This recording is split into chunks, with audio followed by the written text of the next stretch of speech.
Olá, que bom que você chegou até aqui. Eu estou continuando meu ciclo sobre sabotadores. Lembrando que são 10 sabotadores e que hoje eu vou falar do vítima, sabotadores inconscientes. E a vítima é aquela pessoa que daqui a pouquinho eu conto.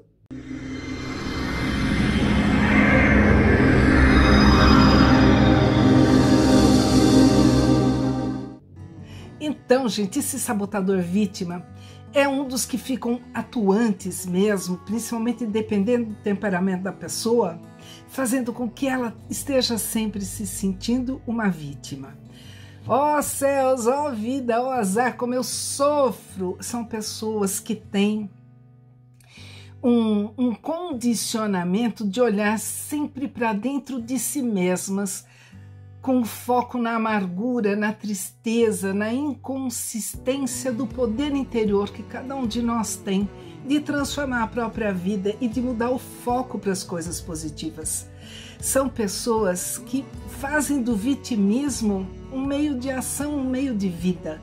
Então essas pessoas, elas se sentem muito sós, porque mesmo estando em companhia de pessoas amadas, de pessoas queridas, elas acabam se sentindo incompreendidas, porque elas estão sempre com foco no negativo, no pessimismo, no vitimismo, sempre se sentindo enfraquecidas, impotentes e à mercê das circunstâncias. Só que é o tipo da pessoa que vê o copo sempre meio vazio. Então não tem o que aconteça para que essa pessoa consiga olhar para o lado positivo da vida, ser otimista, trazer o seu poder interior à tona. Não, por quê? Porque ela fica nutrindo e alimentando sempre a angústia, o fracasso, o pessimismo, o vitimismo. Ela se sente incapaz de trazer alegria para a sua própria vida. Por quê? Porque o foco está sempre no lado negativo.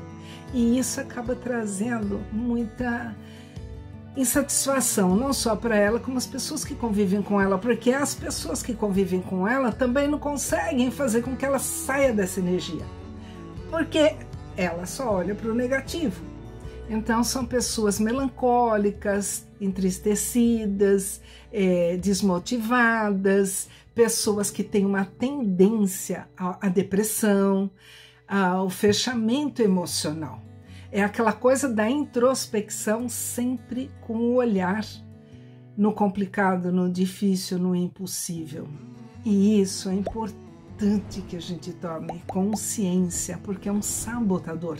Ela está sob a ação de um sabotador inconsciente que pode ter se instalado desde o início da sua vida na primeira infância, quando ela se sentiu rejeitada ou abandonada ou menos amada ou menos valorizada por alguém que ela considerava uma pessoa muito importante na sua vida, uma família, normalmente pai, mãe, avó, madrinha, uma pessoa, um terceiro significativo importante, que tendo ou não dado toda a atenção e o carinho que ela necessitava, ela não sentiu esse aconchego.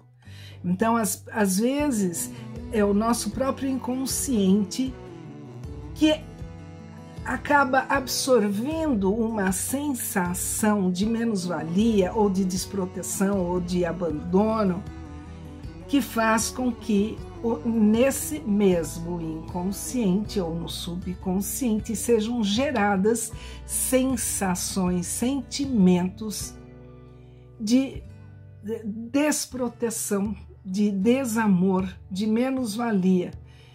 E isso vai fazer com que a pessoa acabe criando um padrão de comportamento que fica muito fácil para esse sabotador vítima atuar com muita frequência. Então, se a pessoa não tiver conhecimento e não tomar consciência na hora do seu comportamento que aquilo é uma ação que está sendo direcionada por um sabotador, ela pode viver a vida inteira à mercê desse sabotador como uma vítima. E isso é terrível, porque ela nunca vai estar satisfeita com a sua qualidade de vida e ela vai criar um ambiente muito propício para depressão, para angústia, para tristeza, enfim. É a própria pessoa que, com foco no negativo, no triste, naquilo que ela vê como sendo condições de vitimismo, ela mesma está alimentando essa energia, está alimentando essas emoções, esses sentimentos, e eles vão tomando cada dia mais força e mais poder, porque tudo que a gente alimenta cresce. Normal, isso é como alimentar um animal, alimentar um ser humano, alimentar uma planta, você alimenta, ela cresce. E quando você não alimenta, ela vai enfraquecendo e pode até morrer de inanição. E quando a pessoa não tem consciência que ela está sendo teleguiada por um sabotador, ela acaba realimentando constantemente essas emoções que esse sabotador destila na mente dela, na mente que está ainda inconsciente, mas que vai, toda emoção atrela um pensamento e vice-versa, todo pensamento atrela uma emoção. Então ela tem aquela sensação de tristeza, de angústia, ela já começa a pensar em coisas negativas, e isso vai se retroalimentando o tempo todo, e isso vai crescendo o tempo todo, até que chega um momento que ela não tem mais domínio sobre isso, é quando entra em depressão. Então, gente, é muito importante conhecer esse sabotador, vítima, e estar orando e vigiando o tempo todo para poder perceber, para poder tomar consciência quando ele entra em ação. E quando ele entra em ação, eu vou repetir aqui o que eu falei em todos os vídeos, não adianta querer dialogar com esse sabotador. Ele não tem diálogo porque ele é inconsciente, ele não raciocina, ele não tem capacidade de discernimento. São sensações, são emoções que vêm, que afloram e que comandam os nossos pensamentos, e aí, consequentemente, as nossas atitudes, os nossos sentimentos, emoções, estão todos eles vinculados. Então, é tomar consciência, é orar e vigiar. Na hora que ele entra em ação, opa, quem é que está aqui? O que está acontecendo comigo? Afinal das contas, se eu tenho um copo que está pela metade, eu posso olhar para ele como meio cheio ou como meio vazio. Então eu tenho sempre escolhas, tendo discernimento, estando consciente. Ok? Gostou? Então curte, comenta, compartilha esse vídeo, gente, porque tem muita gente que vive sob a ação dos sabotadores sem ter consciência de que são sabotadores e que a pessoa pode sim redirecionar ela com consciência, ela administra os seus pensamentos, e aí então ela vai conseguir neutralizar a força e o poder do seu sabotador, ok? Você já se inscreveu no meu canal? Ainda não? Então é agora, inscreva-se, não esquece de acionar o sininho, porque assim você vai ser avisado ou avisada toda vez que eu subir um vídeo novo. Muito obrigada por sua atenção. Namastê, nos vemos no próximo vídeo.